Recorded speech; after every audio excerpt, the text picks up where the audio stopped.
ایرانی میڈیا کے مطابق آج صبح ہونے والے حملے کے دوران ایرانی شہر زنجان میں واقع مذہبی مرکز حسینیہ اعظم کے سنہری گنبد اور مینار کو نقصان پہنچا۔ یہ تاریخی مذہبی مقام اور ثقافتی اثاثہ بھی ہے۔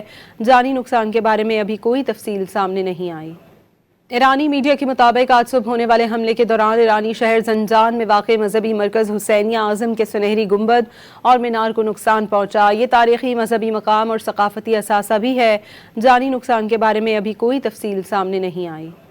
ایرانی میڈیا کے مطابق آج صبح ہونے والے حملے کے دوران ایرانی شہر زنجان میں واقع مذہبی مرکز حسینیہ اعظم کے سنہری گنبد اور مینار کو نقصان پہنچا۔ یہ تاریخی مذہبی مقام اور ثقافتی اثاثہ بھی ہے۔ جانی نقصان کے بارے میں ابھی کوئی تفصیل سامنے نہیں آئی۔ ایرانی میڈیا کے مطابق آج صبح ہونے والے حملے کے دوران ایرانی شہر زنجان میں واقع مذہبی مرکز حسینیہ اعظم کے سنہری گنبد اور مینار کو نقصان پہنچا۔ یہ تاریخی مذہبی مقام اور ثقافتی اثاثہ بھی ہے۔ جانی نقصان کے بارے میں ابھی کوئی تفصیل سامنے نہیں آئی۔